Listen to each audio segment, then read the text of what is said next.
What's up, independent agents? Are you driving your clients off to the carrier self-servicing platforms after the sale just to minimize your service demand? Stop doing that with the premier mobile and web agency solution, GloveBox. Now you can keep your clients in front of your agency at all times, all while delivering the carrier self-service experience that will minimize your service costs and absolutely wow your customers. On top of that, GloveBox will help you increase your cross-sales, referrals, and overall retention with an easy-to-use policyholder interface. Trust me, guys, we're using this at Portal Insurance, and this is literally happening. We are selling policies and servicing policies through our app. Schedule your demo with GloveBox today, and be sure to mention the Insurance Guys podcast for 20% off of your subscription for the life of your account. Guys, it's so cool that I can tell my clients, download the Portal app. Thanks, GloveBox. Insurance agents from around the world, welcome to the Insurance Guys podcast. My name is Scott Howell, your fearless host and leader, insurance agency owner and insurance evangelist for Iprotect Insurance and Financial Services, based out of Huntsville, Alabama. And before we get started on today's episode, please help me welcome. He is a 6'3" sophomore from Saraland, Alabama. Parade first team All-American, Rivals 5-star recruit. He is a fantastic insurance agent and a great American. Ladies and gentlemen, please put your hands together and welcome the incomparable Mr. Bradley Flowers. How are you, Bradley? Working from home today, Scott. Working from home. Bradley Flowers, I am so happy to be here today, guys. This is part 2 of the Jessica Miller podcast, where we stopped talking. As I said last time, as Jerry Clower said, now it's time to learn some damn insurance. And that's where we are on this podcast. So buckle your chin strap, make sure your mouthpiece is in, because we have got part 2 of personal line sales. And if you don't make every damn account manager in your office listen to this, every producing agent that in personal lines in your office listen to these 2 podcasts, then you have officially lost your damn mind. I will just say that. Bradley, we have got big news to report today. As you know, we are the Fox News and CNN of the independent and captive insurance channel. Before we go any further, I feel like a proud father today. Okay. Now, Bradley, let me tell you what I'm talking about. And as soon as I say it, you're going to know exactly what I'm talking about. Our friend and great American, Mr. Alex Salmon, South Carolina Allstate agent, wakes up one morning after eating a bad piece of pizza, and he says, my passion is photography and video, and I am going to get out of the insurance industry, and I'm going to go follow my passion. And Bradley, I think if we had him on the podcast, and maybe we should, this podcast started that journey a couple of years ago when we were talking about social media, recording, getting out there, doing video. And he kind of fell into that and started doing some of that stuff and woke up and said, you know what? This is my passion. This is what I was born to do. And I personally am so proud that he has followed that passion. You know, when people follow their passion, guys, the chances of them not being successful are very small. Yeah. Bradley, would you like to add to that? Yeah, I think it's important to note that the person that stays in a role because they are, and I'm not saying this is the case with Alex or was the case with Alex, but the person who stays in a role because of external pressure in worrying about what people are thinking about them is far less successful than the person that follows their passion, regardless of where the money is in that scenario. If you can take care of your family and you're doing something that you love and are passionate about, I'd rather take that all day long than take the guy or the gal that's making $300,000, $400,000 and hates their life. So absolutely. I saw that post this morning and was very, very, very proud of him for taking that jump, and know that he's been trying to take that for a year or two. And we wish him nothing but the best. Absolutely. Guys, this is part 2 of the Jessica Miller podcast. I'm not even going to introduce her today. If you need to, go back and listen to part 1. This is personal line sales. And as my friend John Franks once said, we're going to get the hay down where the goats can get to it. That's what we're here for. I want to start this podcast out with another Jessica Miller phone call, like shooting doves off a power line for her. She sold yesterday. Yesterday was August the 5th. She ended the day yesterday. This is one day's green new business, $9,443.57 in green new premium for just yesterday. So congratulations to you, Jess. How are you today? I'm great. Thank you. Well, let's go ahead and get to the getting, okay? As I've told you guys, the speech making's over. It's time to learn about selling insurance, and that's what we're going to do today. So what I have for you guys today, another Jessica Miller phone call. Listen to pitch, listen to tonality, listen to what she says and how she says it. And when we're done, I have some very interesting critiques of this phone call here. We should find phone calls of the worst employees we've had work for us and compare them to Jessica's. Would not be difficult. Would not be difficult. I think I may do that. Hold on, guys. Here we go. I think you might get sued too, so just be prepared. Hello? It is? This is Jessica Miller. I am calling from Iprotect Insurance Agency here in Athens. I'm calling to touch base with you. We just sent a few things out to you over the last year, but it's probably been at least a year since I tried calling you. We're a brokerage agency for home and auto insurance, and we've recently added some new carriers. And I just wanted to check and see if that was something I could help you with, and maybe send you some updated auto or home insurance quotes. Okay. Let me ask you a question. Now, you're a brick and mortar in Athens? Yep, we've got 4 brick and mortar agencies. We've got one in Florence, one in North Huntsville. I run the one in Athens, and then we also have one in Priceville. Okay. Good response. Who did you say you were? Yeah, the name of our company is Iprotect Insurance. Okay. How'd you find out about me? Well, I actually took care of your insurance. I used to work for insurance services, and I took care of your insurance there and had your information here. I've got you off of Oakleaf Lane and had sent you a couple things after I moved here to Iprotect just to see if I could take care of your insurance. So I just wanted to touch base with you over the phone just to see if that might make it easier. Okay. You know, I usually hang up on everybody that talks on telephone. I understand. Oh, trust me, I've gotten a lot of hang-ups. So trust me, I understand that. I just, like I said, I used to take care of your insurance when I was working at and we've got a lot of the same carriers here. We write with Progressive and Allstate, Travelers, Safeco, Liberty Mutual, Foremost. We write with a lot of the same carriers that we did at. So I just wanted to reach out to you to see if that was something I could take care of for you again.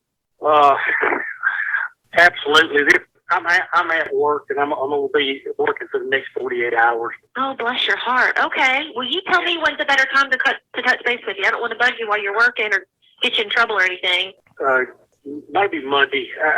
Okay. By chance, I'm looking for insurance people. Okay. Reason why I called again to begin with was that I've gotten old enough that I've lost everybody that used to take care of me. Michael. I did insurance business with 3 or 4 different companies. Yeah. And nobody, I don't know anybody that, I've had the insurance license myself. Have you? Okay, I didn't know that. And I know a little something about the business. And, okay. I know when somebody is trying to help me and when they don't. Yeah, it's interesting. You can pick up on that pretty quick after being in the insurance industry. Yeah. So I understand that absolutely. Well, you let me know what works best for you. Like I said, I'm more than happy. I mean, if you're happy where you're at, then that's awesome. But I remembered your name and I remember taking care of you. So I would just love the opportunity to at least quote it for you and just see if I could find you something better. I'm not happy, but okay. I'm not in a position to do business right now. Yeah. Call me Tuesday afternoon okay. at 3 p.m., okay? Tuesday afternoon at 3 p.m. You got it. I will give you a call then and put it on my calendar, okay? We'll give you another telephone number to call. Okay, what's that phone number? 256. Can I give my synopsis? Please. 3 things. 1, his question about the brick and mortar was a very, very big curveball that you handled beautifully because he was trying to make sure you weren't in China. Mm-hmm. Not there's anything wrong with being in China. It makes sense that he knows insurance and has been in the business because he knew to ask that question. That's why it was a curveball. Most people don't. As someone who sells insurance similar to you guys all over the country, people hardly ever ask that question anymore. 2, The two things I saw that you did or heard that you did really well that I feel like most of your hardcore cold callers, shove it down their throat, Grant Cardone style, would not do is you empathized with him. There's two things that came up that you empathized with him. One was when he mentioned the cold, I get a lot of calls and I hang up on people, the inflection in your voice and the way you respond. Yeah, I understand. Yeah, I get it. I understand. And then two, when he mentioned working 48 hours, you empathized with him. Whereas a lot of your salespeople and this is kind of what I tell new hires, like you can't hard sell people in insurance because you have to maintain that relationship with them.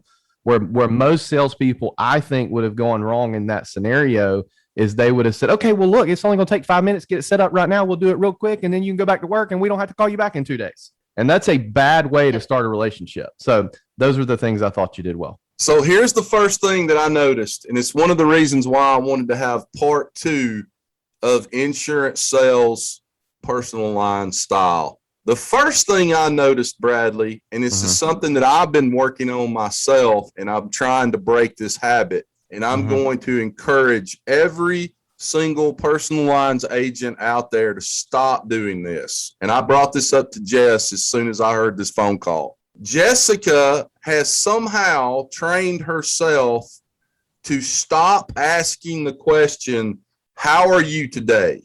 How are you doing? And I am horrible at that. I will call somebody up, and the reason that is so good and why I'm telling people to stop doing that immediately, do not ever do that again. Never talk to a prospect. Now, guys, remember, we're talking about prospects here. We're not talking about clients. We're talking about prospects. But when you ask a prospect, how are you doing today? You have just lost control of that conversation. Because here's what they're going to say. Well, I'm not doing well at all. My sister's got COVID. I've got bladder cancer. My grandkid's in the hospital right now. I've got my husband's thinking about divorcing me.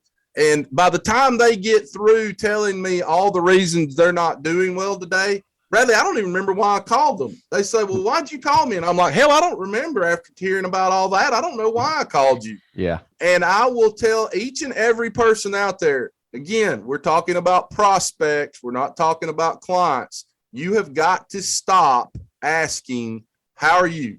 How are you doing? Hey, Mr. Johnson, how you doing today? Well, Scott, I'm not doing well at all.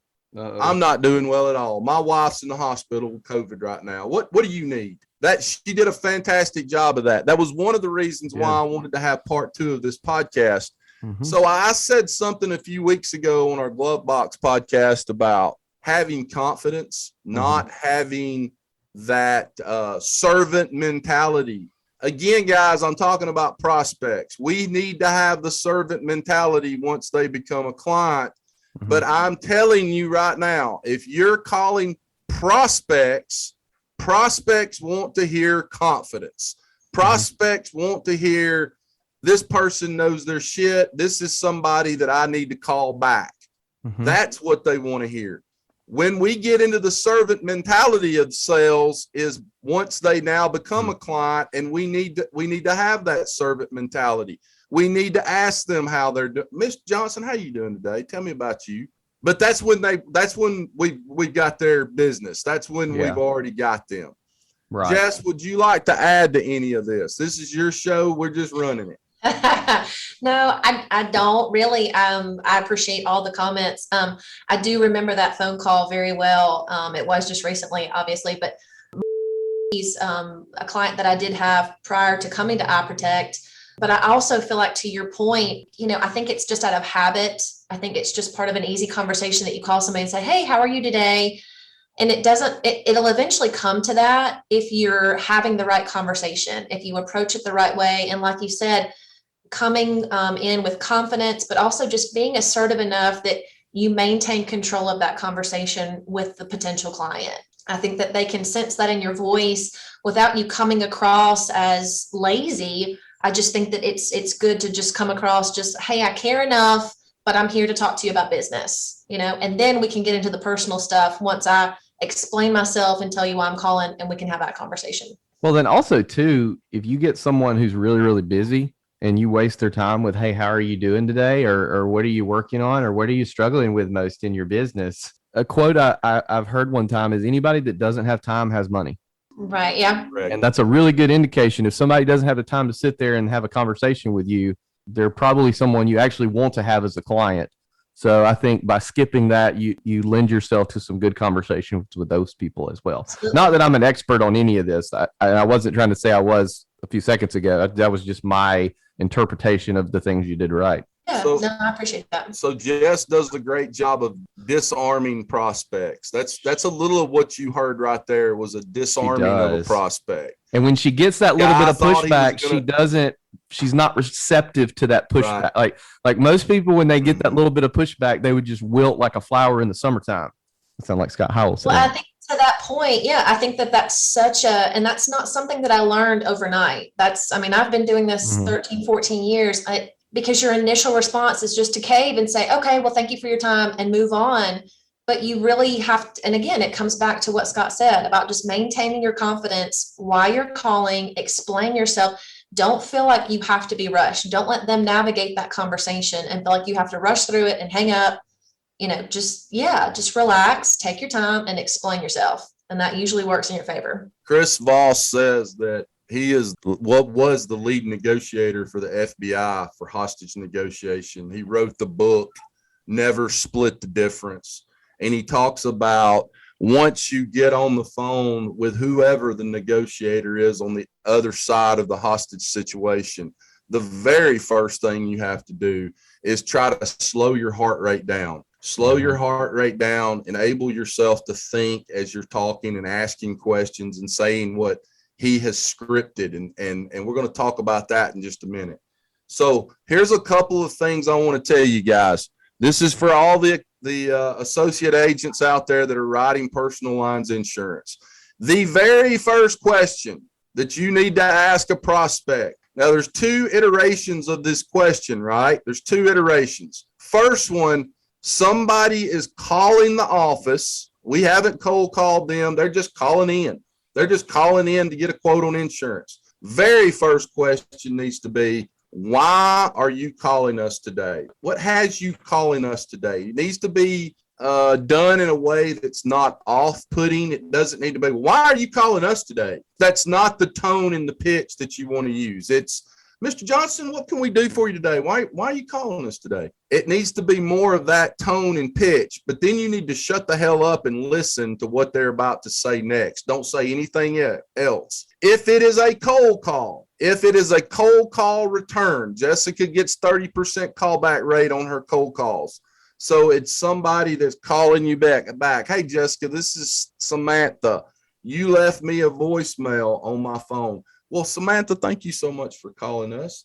How can we help you with your insurance today? What kind of issue? You want to get to why they're having issues with their insurance, why they're calling you back. Mm-hmm. Now, a lot of times that may just be price. Well, I'm paying too much for insurance. But it may uncover something deeper than that. It may uncover, I just had a claim problem with State Farm or Travelers or whoever. And it almost always does. Yeah, it's almost always more than just price. Exactly. I think as salespeople, sometimes we just assume that everybody's calling for price. And a lot of time, like, I want to know the scenario. What's the situation? My mother-in-law last night had somebody she wanted to refer to me that had an asbestos roof, which is one of those things that we could do, but we're not necessarily jumping, busting at the seams to do. And I said, well, what's the situation? Why do they want to get a quote from me? And she was like, well, what do you mean? And I said, well, because if they're calling around and getting quotes, I'm not going to be the agent for them on this, because we're going to have to insure this asbestos roof correctly. And the rate's going to be $4,500. But if they are wanting to get a quote because they've had trouble getting insurance elsewhere and they want to make sure their roof is properly covered, I'm their guy. And so I think a lot of times it's really good just to get that situation. Yeah, the second question I was going to bring up, to very quickly find out who you're dealing with, to find out what type of client you are dealing with. Number one is why are you calling us today? What can we do for you and why are you calling us? But again, you got to be careful right there, because if you're bitchy, snippy, snappy with that question, you're going to put them, that's going to be off-putting for some people. So you have to be very careful in your pitch and your tonality and how you say that, and make sure that you're not making that sound like, what the hell are you calling me for today? Price is a factor in every transaction. Mm-hmm. Okay. Sure. But there's things that can make price less important in the transaction. For example, I'm price shopping today, but my agent also is a jerk and he never returns my calls. Okay, Mr. Johnson, I'm $500 more, but I'm not going to be a jerk and I'm always going to return your calls. Okay, let's do it. Yeah. So somewhere in that initial conversation. Now, I will argue that most people do not mind spending 10 to 15 minutes one time on the phone with an insurance agent like Jess, who's very knowledgeable, who's asking good questions, who is trying to find out whether they can help them or not. After that, most people would prefer, and I only speak for myself, but I think I'm like everybody else out there, I prefer, for the most part, for Jess and I to go back and forth on text message. I like text messages. I can do it while I'm doing something else. Mm-hmm. But that initial first, let's get to know each other call. Here's another good question for you guys to put in your arsenal. The question is, and this is going to have to be somewhere blended in with all the other questions you're asking. I wouldn't ask those two questions back to back. But somewhere, maybe even towards the middle to the end of the phone call, I would say, when you hear the word insurance, hey, Miss Johnson, I got a question for you. This is going to sound a little strange, but I'm going to ask it anyway. When you hear the word insurance, do you think of protection or price? And then shut up. And if they say price, well, that may be somebody that you now know is very price driven. They're not as value driven as they are price driven, right? Those are two fantastic questions. Would not say those two back to back.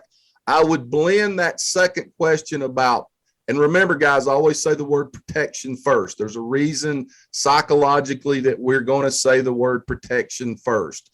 You think about protection or you think about price?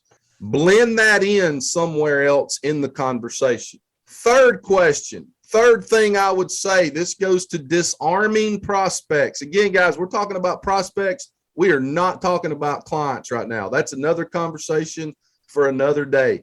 But before we make them clients, we have to deal with them as prospects, right?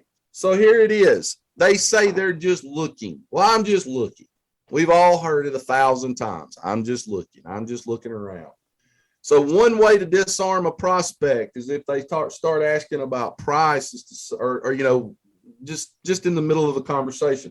I'm not sure you should go with us yet. I'm not sure. I need to gather some more information to figure out whether you even need to be in our agency or not. Mm-hmm. That is counterintuitive to everything you've ever heard in insurance. But I'm telling you, when you say that to somebody, it's like telling the hot girl at school when you're in high school, I don't know if I want to date you or not. What does that do? It makes her want to date you. And it is counterintuitive to anything you've ever heard in the world of insurance. I'm not sure you should go with. I'm not sure we're a good fit yet or not. I'm not sure. But let me ask you a few more questions and we'll figure this thing out together. That is a question that 99.99999% of insurance agents have never thought about saying, but could psychologically in that prospect's mind make them go, well, damn, I don't know if they want me or not. I mean, that guy right there that we just heard. If you say that to that guy, he's going to show you that he belongs at your agency. Right. He would be a great one to say that to. Yeah. Hey, have you closed him yet? If not, maybe you could do that and we could circle back. Yeah. Yeah, I have not yet. No, I'm still working on it. He's got several cars, so I'm still, we're supposed to close at the end of this month. So next thing I want to talk about, guys, again, we are talking personal lines insurance today. We are talking with one of the top 1% of personal lines insurance agents in America. We are talking to a person that could work in any agency that would go to work and could go to work for anybody listening to this show right now. If she walked in your office tomorrow afternoon and she said, "Hey, I hate Scott Howell. He is a son of a bitch. In fact, I've been wanting to move to Connecticut anyway. I've been wanting to move to Wisconsin anyway. Would you mind if I come in there and sold insurance with you?" You would get down on your hands and knees and beg her to come in and sell insurance with you. I will promise you that. She is that good. So with that being said, let's move on to follow up. We have made the prospecting call. They have called back. We have gone through our script. We have asked some of these really good questions along with finding out more about them to figure out what their true needs are, not just matching up what they've got on their current deck pages, because all of us know about 78% of the time what they've got is probably not what they need, or since that agent handled their insurance, they've had life-changing events and now things are different, right? They've had Bradley Flowers. If I'm Bradley Flowers' agent in October, I need to call him. You know why? Because September, Bradley Flowers is having a baby boy. Mm-hmm. That's where Donna for Agents will help you. Right. Correct. Yeah, it would. It would help you. Yeah. And I think, too, as insurance agents, too, a lot of times when we see a deck page that we know does not match that customer's risk profile, we tend to default to, I'm not going to say bashing, but I'm going to say bashing the current agent, where, in fact, we need to take into consideration the fact that we probably have clients in our book of business that it's not that we wrote the policy wrong. It's that their risk profile has changed over the 6 years they've been with us. And a lot of times in those scenarios, we'll say, hey, you know, nothing against your current agent. They didn't do anything wrong here, and explain what I just said. They just probably haven't done a great job of following up with you and making sure that everything was correct, which, to be honest with you, is the status quo of the insurance industry. We don't do that in our agency. Here is what we do, and kind of differentiate without saying you have a terrible agent. And a lot of times that goes a lot further rather than saying, oh, you need to get away from them. Correct. So I want to ask Jessica Miller what her follow-up process is for all you agents out there. But before I do, there are 3 types of people. I think I said on a previous podcast there were 4. There's actually 3 types of people that you are going to be in a hostage negotiation situation with. Now, what I refer to as the hostage negotiation situation is you are the insurance agent, they are the hostage taker, and you're trying to get them to do what you want them to do, and they are trying to get you to do what they want you to do. So this is no different than a hostage negotiation. There are 3 types of negotiators that you are going to deal with, and I'm going to tell you what all 3 of them are, and you need to write these down. There's only 3, guys, not 12, not 25. There's 3 types of people. The first one is accommodator. An accommodator. An accommodator is a salesperson. When you go to an insurance conference, typically you are surrounded by other accommodators. They're friendly. They're outgoing. They are insurance agents. They are salespeople. They love to build relationships. They love the win-win. They want to talk. They want to be friends. They are social. They're friendly. When they think about time equals relationships. They are Bradley Flowers. Bradley Flowers is a time equals relationship guy, okay? They are the easiest to sell to. That's number 1. The one problem with accommodators is that they believe silence is anger. That's why salespeople get so upset when prospects ghost them. Because to them, that's an affront to them. I hear it all the time from my salespeople. Man, I had this guy, we were talking, and he called me back, and we were talking about a policy, and he said yes, and then all of a sudden he just ghosted me. For an accommodator, that is a bad thing, even though it may very well not be a bad thing. Maybe they're in the hospital with COVID. Maybe something came up. But for us as insurance salespeople, we take it as an affront. Here's number 2 negotiator you're going to be dealing with in your hostage negotiation situation. An analyst. They are accountants. They are engineers. They are not in a rush. They're going to take as long as it takes to make a good decision. They're going to be the people that ask tons of questions. They may actually ghost you. They usually have a monotone voice. Hey, Jessica, this is Stephen Bradley. You called me about some insurance quotes, and I was just calling you back. How are you doing today? They're very detailed. They hate surprises. You need to have clear data for them to sink their teeth into. They're probably going to get quotes from 15 different insurance agencies, at least 3 or 4, before they make a decision. Might be why they're ghosting you, because they're collecting more data in order to make a decision. That is your second hostage negotiation person that you're going to deal with. There's only one more out there, and this is number 3. They are assertives. Assertives are alpha males and females. Time is money. They love winning. They never ask. They tell you what you're going to do. It's just business. Here's one I hear from alpha male assertives all the time. Scott, it's not personal. It's just business. It's just business. That's the way they think. Everything is just business. It's never personal. Now, we as accommodators take everything personally. That's why we get upset when we deal with an alpha male assertive or an alpha female assertive. We don't think of it as, hey, it's just business. It's always personal for us. Assertives, time equals money. They focus on themselves. They tell, they don't ask. You've got to ask them calibrated questions, and you've got to do it in a hurry. And they have to know that you know your shit front to back, back to front. They've got to deal with a Scott Howell. They've got to deal with a Jess Miller. They've got to deal with a David Carruthers, because we are the people that can match them in terms of our tonality, understanding, quick response, quick-witted, think on our feet quickly.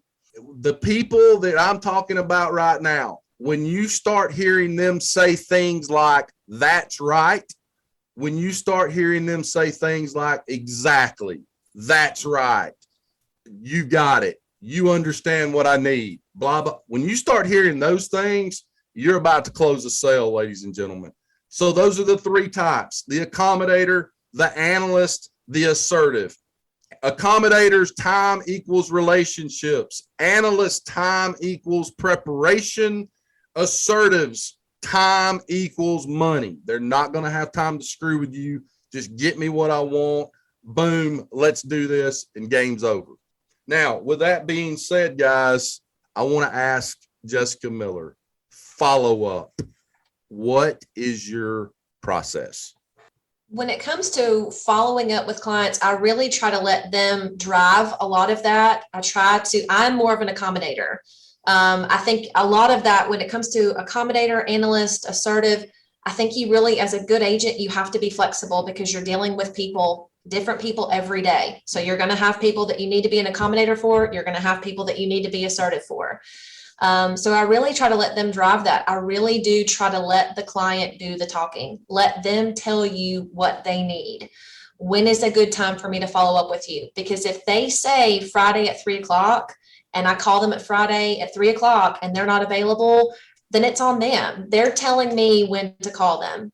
Usually, I mean, that works to my advantage. I try to let them gauge that and tell me when's the best time to touch base with them. It may be on a Saturday morning. So I'm that agent that will call them on Saturday morning to finalize, and write the business. But I really do try to give them at least 24 to 48 hours after I send out the quotes. I always send an email thanking them for their time on the phone. I send the quotes however they prefer to send them or receive them. And then I usually wait at least 24, 48 hours to call and touch base with them. Usually at that point, they've had enough time to look at it or at least analyze it. Hey, I saw it come through, check in with me in a couple of days. It really varies, to be honest. But I usually try to give at least a day or two before I touch base with them again. And then it kind of goes from there. we either close it at that point or it's at least another couple of days before we close it. Jess, when you get on that initial phone call, Mm-hmm. these people, doesn't matter which personality type you're in this hostage negotiation situation in, at what point of the conversation, and I'm going to guess it's probably at the end, do you ask them, how do you want to be communicated with? That's on the upfront of most. I mean, when I ask them about their coverages, what vehicles are, that's part of my initial question is, what is your preferred method of contact? Yeah. Is it texting? Is email the best? Is calling you? I mean, they're going to tell you right away. Okay, yeah, I don't do the phone. I don't do email. You know, and we still have clients that just prefer to get everything through the mail. You know, you're going to have those people. Yeah. So I always make that part of my initial, you know, in the first 5 minutes of the conversation, I try to get that done and taken care of. So I know exactly how I'm going to send out those quotes, how to get them prepared, etc. And do you find that you're able in a few seconds on a phone call to determine which one of these three people you're negotiating with, the accommodator, the analyst, or the alpha male assertive person or female? I do. I think you know, and the longer that you're in this business, you know, we've all been doing this a really long time. I think that if you're a good, successful agent and you really do have a passion for it the way we do, and the agents listening do, I think that you can gauge that. I think you pick up on things rather quickly about people. Okay, this guy is he's a no BS kind of guy. This is, you know, time is money. He needs me in and out in 5 minutes. I'm going to get the information I need and get you the quotes ASAP. And then you're going to have, you know, the mom and thems that want to talk about their grandkids and they're going to want to sit on the phone for half an hour. You're going to pick up on that rather quickly. So yes, I mean, I would say pretty quickly you can pick up on that, on who's who. Jess, let me ask you a question. You get somebody on the phone, you've presented the quote to them. How do you lean into the close? How do you close? I really, you know, I don't know that I have anything that I say, like as far as a word track. I've never been a big fan of those. I worked for agents before that would literally read off of a sheet of paper on their desk. You know, and I'm not really asking that. I'm asking you've got me on the phone, like you've presented the quote and we're in this awkward moment where we're just sitting there. Like what's you know what I mean? How do you get the check? Yeah. How do you get the check, Jess? Yeah, give me your money. Okay, so I usually will just say something similar to, well, what's stopping you from doing this today? Okay. Because they'll, you know, there's always that hesitation. Well, I need to talk to my husband or let me check and make sure. Okay, well, what else do we need to do today to get this done? What else do you have questions about that we haven't addressed? You know, and I remember working for one agent in particular that really kind of, he really took me under his wing and helped me become really the agent I am now. I mean, it was the first agent I ever worked for. He's an incredible guy, an incredible agent. And he would always say, you just need to learn when to shut up and let them tell you what they need. And so I really just try to, hey, what else needs to happen today so that you can decide that you want to do this, that this is the best option for you. Yeah. And you really just let them tell you what they need, and they will, or they're going to say, you know what? No, nothing. Let's just do it. And I can't tell you how many times that's actually happened where they've just said, you know what? I don't know. Let's just get it done. Yeah. Because it's almost like people are just hesitating and they don't really know why, but they're afraid to make that decision. But they have all the information that they need. You've given them the quotes. You've explained everything. So there's really no need for that. So I think just letting them talk, it just kind of works itself out. The way that we have found that works pretty well, I'm of the opinion of when you're presenting quotes to clients, I always try to figure out what they're thinking. You know, it was this meme on Facebook the other day. It was like, take the red pill, you get $10 million. Take the blue pill, you can read minds. And I was like, man, I'd have a hard time not taking that blue pill. And I think that when we present quotes to customers, and it's one of these that it's a good quote, it's better than what they have now. Maybe it saves them some money. It's almost too good to be true in a way. I think a lot of times the prospect's brain goes to that time that agent made them come in and sit in an hour sales presentation at freaking Guardian. And really the goal was to sell them life insurance. And here's 35 paper apps. So I think their brain goes to, I bet this is going to be real difficult to swap. Yeah. What's the catch? Yeah. It can't be that simple. What's the catch here? It can't just be, okay, you're going to send me a DocuSign and I just give you my debit card number. Yeah. When it is. And yeah, I think you're right. I think you have to kind of condition people because they are used to, okay, well, what's the catch here? Is there a down payment, or is it going to go up next month? Or they're always looking for that. Absolutely. Yeah. So what we do is we lean into that and we say something to the effect of, okay, and in case you're wondering, this is how we get this started. All I need from you, if it's an escrow deal, all I need from you is the go ahead, your mortgage company name and your loan number. I'll handle everything else, and you're out of the insurance buying business.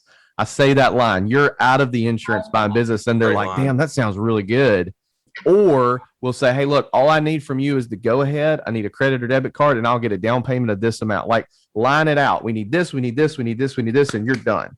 And so that's kind of what I've tried to tell my guys to do is like tell them how to do business with you. Like, tell them how to do it. That's what they're wondering now. Okay, this is going to be difficult. Or worst case scenario, they're thinking this is going to be difficult. Or best case scenario, they're wondering, okay, how do I do this? You know, they just don't want to say it.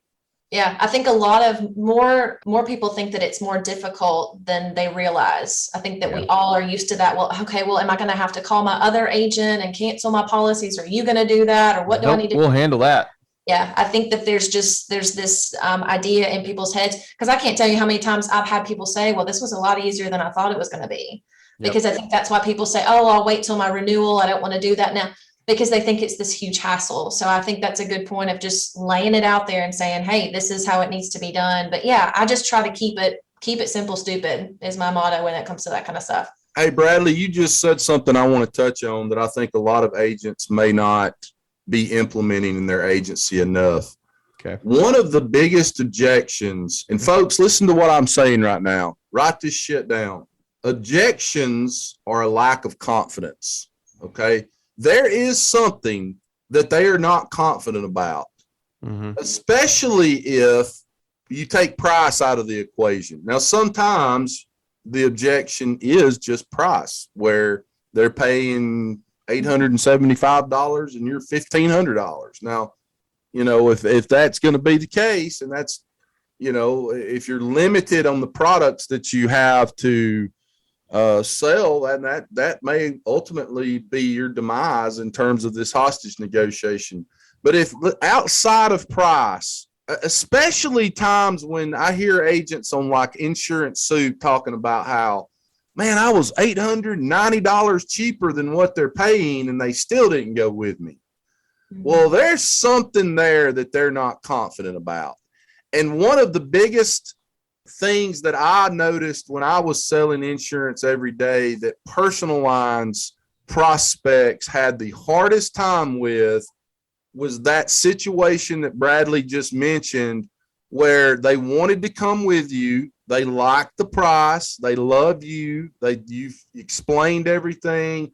But boy, you get down to that mental thing in their head about having to call or send something to their current agency to cancel that policy. Because remember, most people do not like confrontation.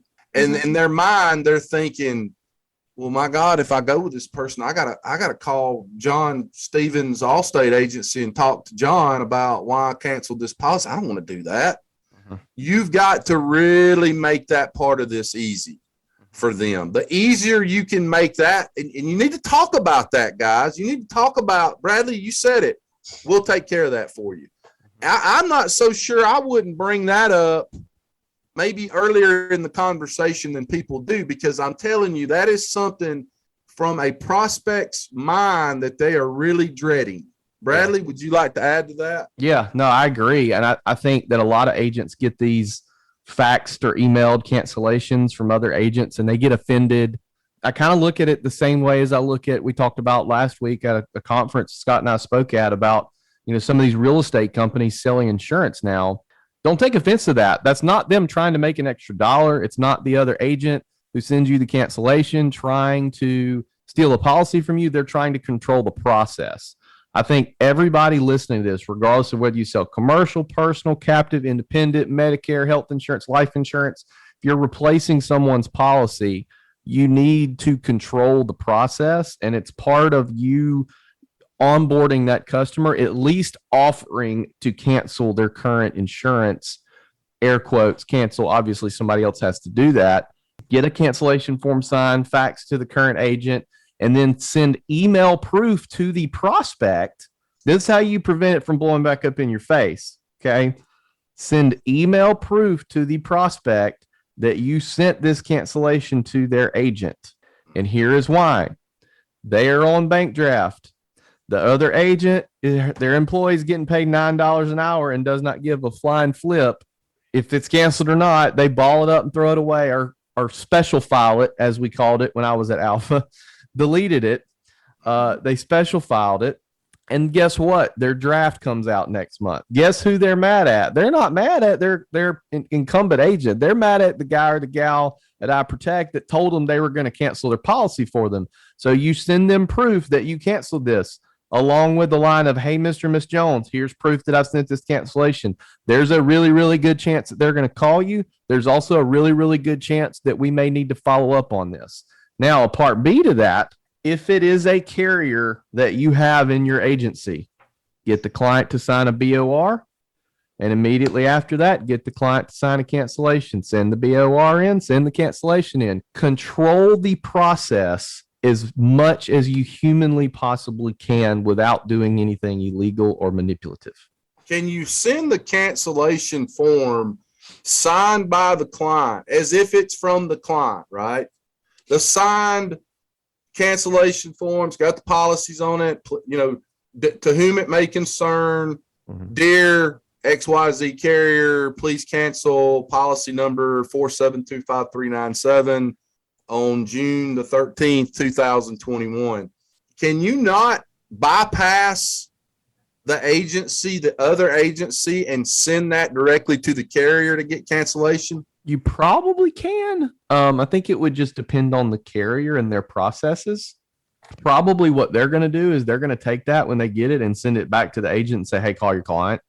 So my opinion on that, and we've tried that, my opinion on that is that it only delays the process, Mm-hmm. But if it's a carrier you have, which, we're independent, Scott's independent, unless it's a State Farm or an Alpha or a Farm Bureau or a Farmers, we have Allstate. I think you have Allstate too. For the most part, it's a matter of just AOR in it, and here's your cancellation, And what's funny is these like underwriters and service people that you send those into, they don't really understand business in a lot of cases. And I've had them just be so confused as like, why are you BOR? And like, they're just, I'm like, I'm not going to explain it to you. AOR it and cancel it. Right. Yeah. So guys, listen to me. I'm going to throw some names out here. Chris Paradiso, Cy Young, David Carruthers, Bradley Flowers. You guys, sometimes you don't realize some of these people have been with those guys for years, 5, 10, 15 years. And in their mind, through this process of closing out this account, they're thinking to themselves, and I'm talking about the customer now, the prospect that we're trying to turn into a customer. And somewhere in the back of their mind, I'm telling you, they are thinking, I would rather wrestle a bobcat in a phone booth while I was trying to sandpaper his ass than call Scott Howell after everything Scott's done for me and tell him I'm canceling my insurance. I'm telling you, believe it or not, they're thinking that. And a lot of times through the course of that sales process and follow up and heading towards close, in their mind, they're thinking, man, I think I'm just going to stay where I'm at because Scott's done a lot for me. Bradley's done a lot for me. And I'm just, man, I don't want to make that phone call. So you've got to kind of hold their hand through that part of it, because if they've been with a really good agency that touches them, reaches out, follows up, handles claims, does the things they're supposed to, maybe the price is just not right for them and they feel like they need to shop, that is going to weigh heavily on them. I mean, we as insurance agents get a little bit of apprehension about sending a fax or an email to another agency about canceling. No, I enjoy policies. Well, I enjoy that's it. Bradley's. I'm not trying to be funny. I enjoy it. Yeah, Well- I think Bradley nailed it. I think just my 2 cents on it. It comes down to really eliminating any opportunity for rejection and just making the process streamlined and as easy on them as possible. I think that's really what it comes down to. And that's part of what that is just, I can take care of that. We'll handle that for you. Right.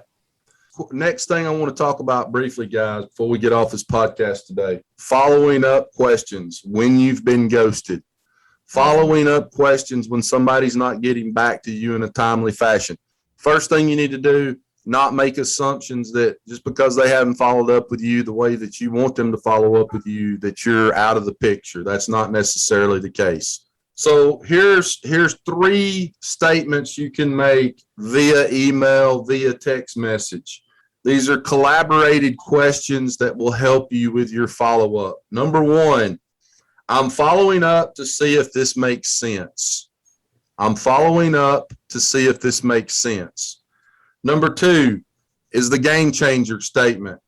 Hey, I've got something that might be a game changer with your insurance. Can you give me a call and let's talk about it? Okay. That's the game changer statement. I've got something I thought of, might be a game changer. Number 3, I love this so much. People love to give their opinion. Hey, John, I've got something. I want to get your opinion on it. All 3 of those statements are statement questions that you could ask either text message or email that may elicit either a response or an email back to you. As I told you on the first podcast that we did with Jess, Chris Voss says, if you want to get a response from somebody by email, you say this, have you given up on the insurance quotes we discussed? People, for some reason, psychologically, No, I'm not going to give up on it. Have to respond to that. They have to respond to that. That is a subject line email. And these are all 3 really subject line emails. Hey, I've got something. I need to get your opinion on it. And most people will respond to that. I'm giving you guys some follow-up things here that could help you when you just lose somebody in the ethernet of you've talked, you got them some quotes, now they're not responding back to you. As we said earlier, guys, if you're dealing with an analyst, the accountant, the engineer, somebody who is in no rush, but they want to make a great decision, you're probably going to get ghosted for a little while, because now you're up against 2 or 3 or 4 or 5 other agents that they're also getting quotes from to try to make the best decision. And it's usually going to be the person that they feel like understands what their needs are and has presented the most clear data as to why going with them would be the best decision. Jess, would you like to add to that?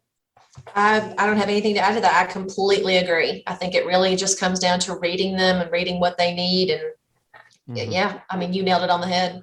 I would rather swallow a pine cone sober than sell insurance to an engineer, by the way. Just putting that out there. That's the funniest thing you've ever said in your life. Every insurance agent driving down the road listening to this is going, preach, brother, preach, play the organs in the background, play the organs in the background.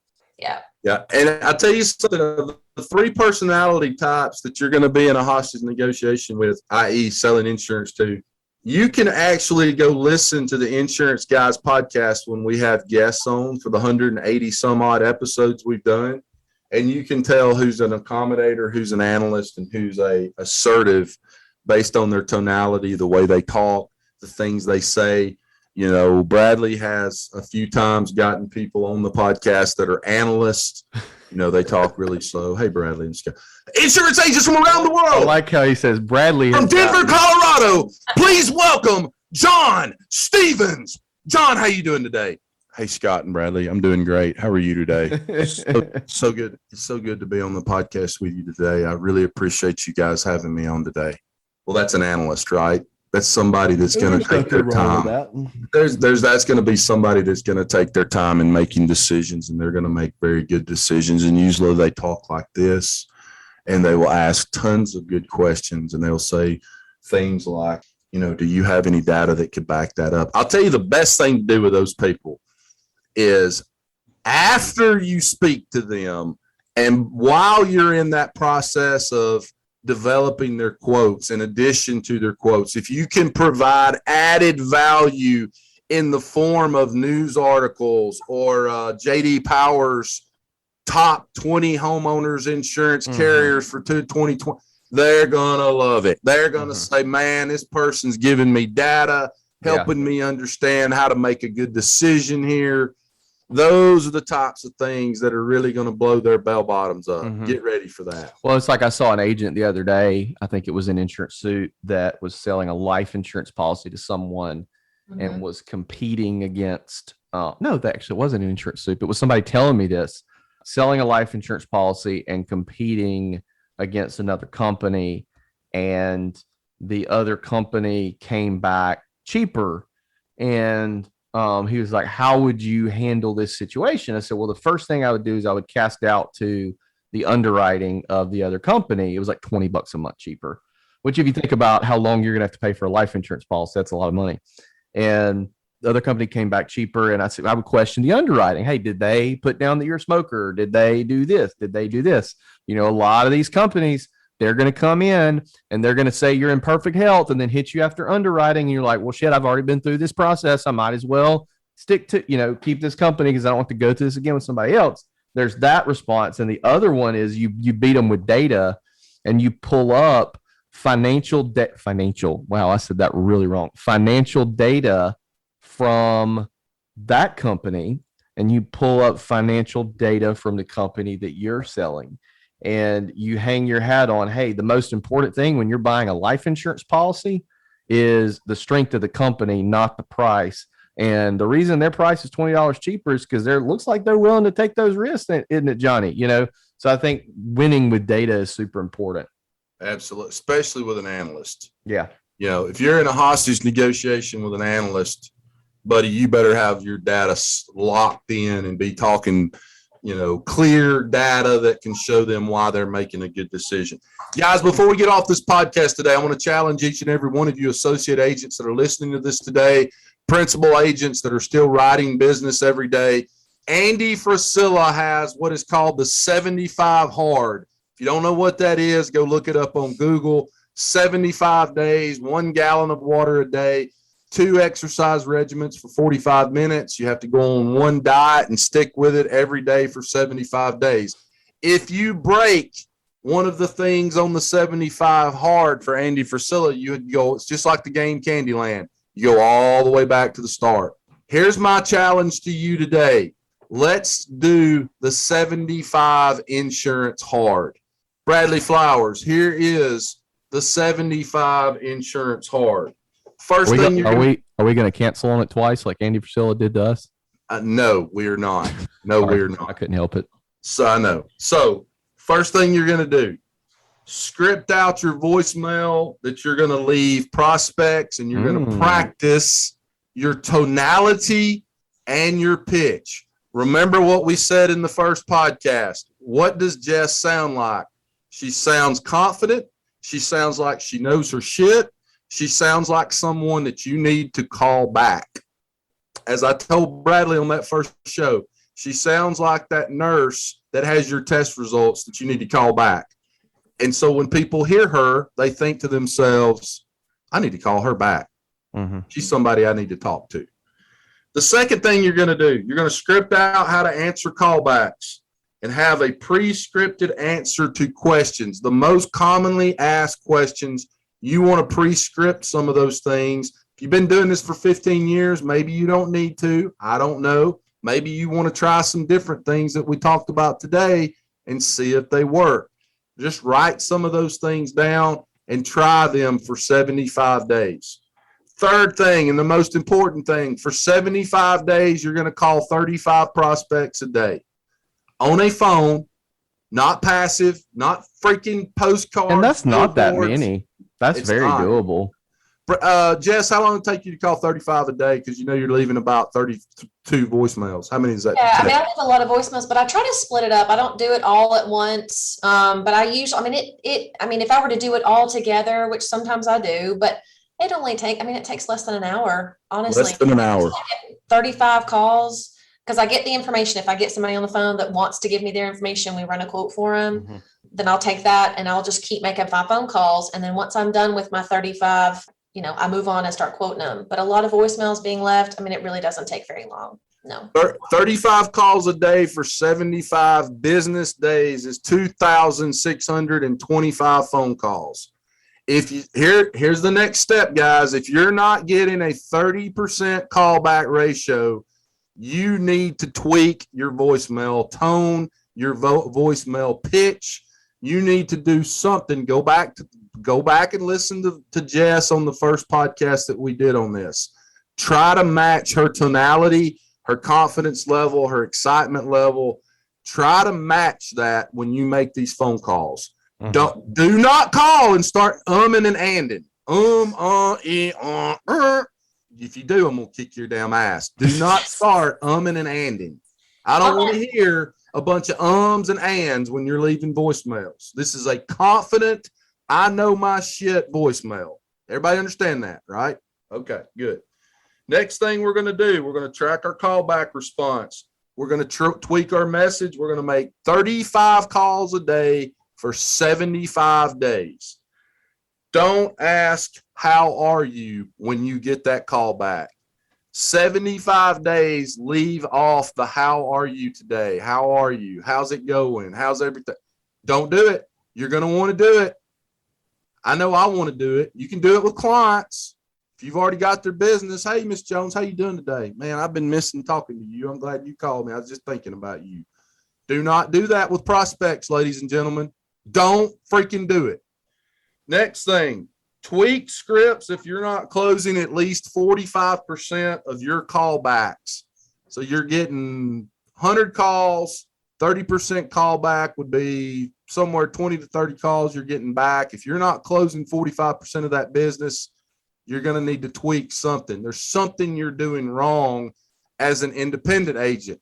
If you're a captive agent, you should have a formula for maybe you've only got one product to sell, but there's got to be a formula somewhere that a sales manager can tell you of what the average quote to bind ratio is in your area for agents your size. And if Susan Smith down the street's closing 40, let's say 35% of their captive agency business, and you're writing with the same carrier and you're only closing 15, something's wrong. You got to figure that out. Okay. I don't care how you have to do it. If you got to get your sales manager involved, get your sales manager involved and figure out why, when you call a prospect, 2,625 to be exact, why aren't you closing 45% of your business? Last but not least, listen to your own calls. See where you can get better. You've got 2,625 calls over 75 hard days to listen to yourself at least on 1 or 2 calls a week. Listen to your voicemails. How do they sound? Listen to some of these callback calls. How do they sound? Where can you get better?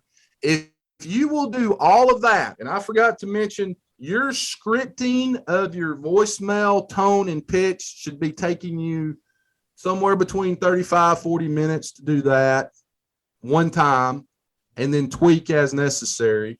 You're scripting out of all the problems, questions, things that you're going to hear when you get that call back. May take you a couple of hours to sit down and write down all those questions. If you've been doing this for 15 years, you may know this shit front to back, and you may not have to take that much time. But there needs to be some time spent on what are the most common questions I get and what are the best answers to give them when they do call back.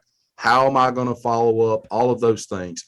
75 insurance hard. If you'll do it for 75 days and not skip a day and make 2,625 calls, your sales will increase and you will be a better insurance agent. And if they don't, you probably need to get out of the business. And you will make more money. You will make a lot of money. I am giving you guys the playbook. Again, the speech making's over. It's now time to teach people how to sell insurance. And that's exactly what we've done today.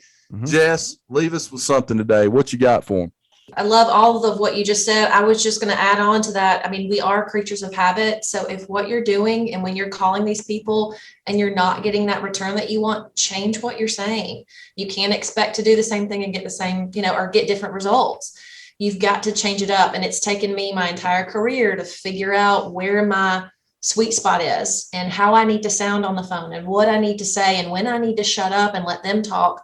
My one piece of advice that I will end this with, and this is something that I have taken with me my entire career here, when you're calling people, smile while you're talking on the phone. Yes. I know it sounds very simple and it might look silly, but people can hear you smiling on the phone when you call. It comes across in your voice, in your tonality, like what Scott was saying earlier. Smile when you're calling these people. This is your livelihood. This is what you love doing. If it's not, like Brad said, get out of the business. But if you're enjoying this and you want to learn from it, smile when you're calling these people. This is the way that you're going to make it happen. So just simply smiling when you're calling them makes a huge difference. Mm-hmm. Hey, Jess, one year about 2013, I believe it was, Nationwide Insurance invested, I don't know how many thousands of dollars, but they sent their entire agency force desk mirrors.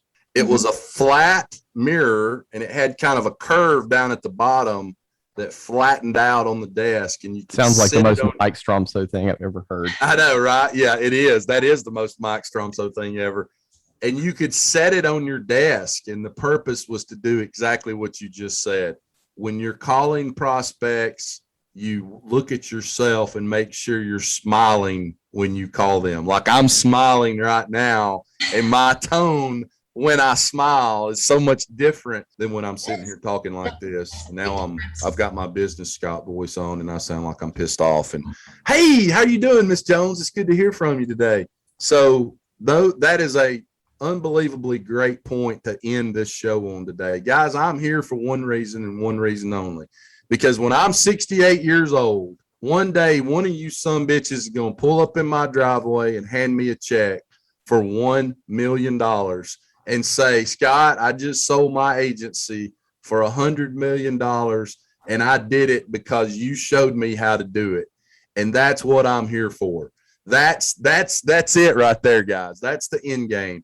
Thank you so much for being a part of our family. Jess, I love you very much. You do a fantastic job for us, and I really appreciate you being on here.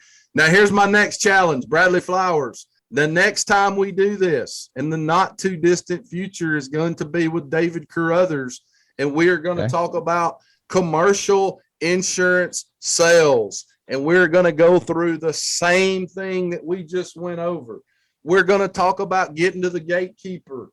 And when the gatekeeper answers the phone, Scott says, so you're the one that really runs shit around here. I'm glad I got you on the phone. I need to talk to John. We're going to talk about those kinds of things. We're going to talk about what to say when we get to gatekeepers. We're going to talk about always using prospects' first names when we call businesses and act like we're their best friend from high school so we actually get on the phone with them. Those are going to be the things we talk about when we get David Carruthers on here. And I get him fired up, and he starts wanting to run through like high school football, and I look forward to that. Guys, as I always say, rewards come from action, not discussion. Get your ass out from behind that desk today. Go out into the big, bad world. Make calls. Do the 75 insurance hard for 75 days. Tweak. Do what you can to make more money for your wife, for your husband, for your kids' college fund, for your parents that are struggling out there. Get to know these two podcasts front to back if you sell personal lines insurance, and go make a shit pile of money for Scott Howell. Do it for me, if not for anybody else. Bradley Flowers, I love you, brother. Thanks, man. Thanks, Jess. Thank you, guys. Jess, we love you too. And guys, thank you so much for listening to the Insurance Guys podcast. We love each and every one of you. And we'll see you back here real soon. Take care.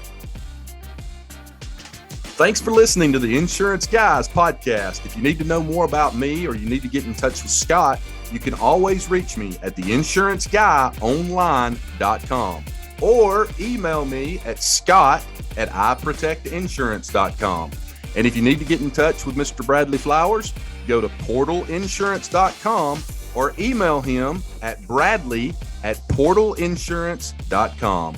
Guys, we love you. We thank you so much for listening to our show and being a part of our family. And we look forward to seeing you again next week on the next episode of the Insurance Guys podcast. Take care.